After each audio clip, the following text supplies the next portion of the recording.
Monitor dengan RGB yang sampai bisa ngikutin apa yang ditampilin layar. Dan harganya sangat bersaing, bahkan cenderung murah. Pastilah kita punya tendensi untuk curiga sama kualitas panelnya. Tapi kembali kali ini gue salah. Karena Philips ini jadi 240 Hz dengan warna terakurat sekarang ini.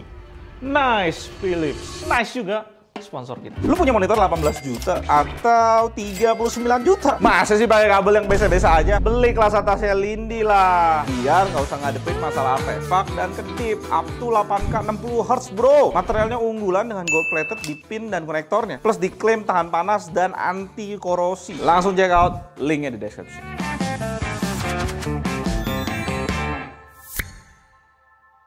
Gue demen banget sama approach Philips di pasar gaming 240 Hz. Dia masuk di segmen yang langsung 25 inch. Ini sangat nice, sangat-sangat ideal buat main Valorant.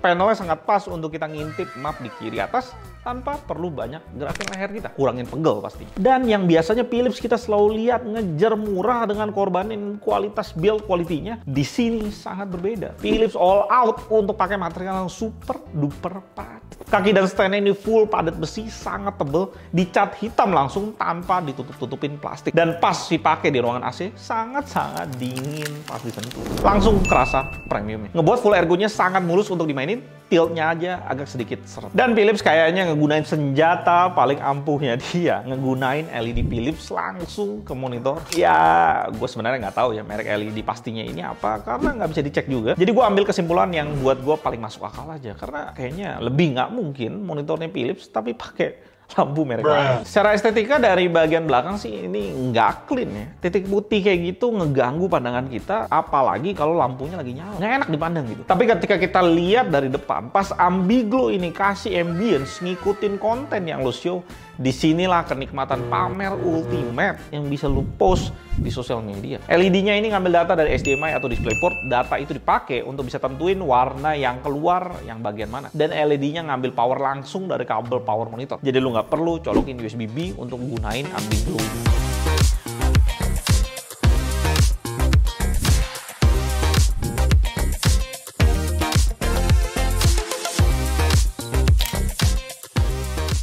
Dan dengan semua keindahan di luarnya ini, sangat patut kita curigai kalau kualitas panelnya mungkin akan dikurangi atau banyak gimmicknya. Tapi gue sangat nggak menyangka kalau Philips ini pun mampu kasih panel yang paling akurat dari semua monitor 240 Hz yang selama ini kita tes. Bahkan Philips ini mengalahkan Xiaomi secara nggak langsung. Secara gamutnya kita bisa lihat masuk ke kelas yang luas banget dengan P3 di 90%. Philips berada percis di bawah Xiaomi dan kita bisa langsung bilang Philips ini monitor resmi paling luas warnanya dari 240 Hz yang kita udah tes. Putih dari unit gue bener-bener dikalibrasi sangat baik dari pabriknya. Langsung ngebuat Philips ini jadi putih yang paling akurat. Langsung efek ke saturasi dan akurasi P3-nya sangat akurat di 4 dan jadiin Philips 240 Hz terakurat, bahkan mengalahkan Xiaomi di P3. Seperti biasa, saturasi dan akurasi sRGB akan oversaturated di settingan default kayak gini. Tapi Philips kasih kita preset sRGB yang bekerja baik untuk ngelimit P3-nya yang luas dan sRGB jadi sangat akurat di 3. Ini ngebuat Philips jadi 240 Hz terakurat sementara ini, karena yang lainnya kayak Redmi, Samsung, dan Xiaomi semuanya jualan preset sRGB gimmick. Sayangnya kembali Philips ini seperti biasa ya, nge-lock slider brightness preset sRGB ini di 330 nits. Jadi ketika lu ngedit di sRGB akan selalu keterangan. Entah apa alasannya Philips lakuin ini. Ya AOC dan Philips dari satu pabrik yang sama, selalu masalahnya mereka di bagian ini. Dan gue tahu setinggi ini brightnessnya nggak ideal sama sekali buat ngedit sRGB, tapi gue belum nemu jawaban yang lebih baik dari brand lainnya. Bahkan Xiaomi pun jualan gimmick di preset sRGB ini. Yang ngebuat gue mesti bilang Philips ini masih jadi yang paling akurat di sRGB dan masih kasih P3 yang akurat di preset defaultnya. Satu lagi kekurangannya, entah apa juga alasannya kalau adaptive sync off, preset sRGB ini di lock sama Philips. Nggak ngerti kenapa dibuat kayak gitu. Dan full kalibrasi bisa ngebuat OSD sRGB ini jadi sangat akurat di satu. Optimal settingnya, kalian bisa pakai yang kayak gini. Nggak terlalu banyak perubahan dengan settingan kayak gitu, dan full kalibrasinya bisa maksimal P3 di 4. Nggak terlalu beda jauh karena kalibrasi bawaan pabriknya udah bagus. Isi profilnya kalian bisa download di deskripsi di bawah, dan jangan lupa pakai optimal setting yang tadi gue kasih. Kontrasnya di Philips agak struggle tebal di bawah standar IPS, kualitasnya mepetin Samsung, Redmi, dan AOC. Max brightness-nya udah cukup terang di 330, min brightness-nya oke aja di 90-an nits. Ya sebenarnya akan lebih ideal kalau bisa sentuh di bawah 50 nits untuk pakai di ruangan gelap. Ya kualitas warna dari panel sih udah oke. Dan juga gua nggak menyangka Philips masih bisa treatment ke response time-nya cukup kompetitif. Presetnya ada 4, kita bisa push sampai fastest karena itu yang paling cepat dan no overshoot di 5,7. Langsung ngejadiin Philips ini 240 Hz resmi tercepat sementara ini. Ngalahin Xiaomi, AOC, dan juga Samsung. Philips jadi yang terbaik. Kita coba jalanin sampai 60 fps, panelnya tetap stabil tanpa overshoot. Kembali Philips jadi monitor resmi tercepat di average response time ini. Dan jangan lupa kita singkirkan. Ada buku dan surat kalibrasi.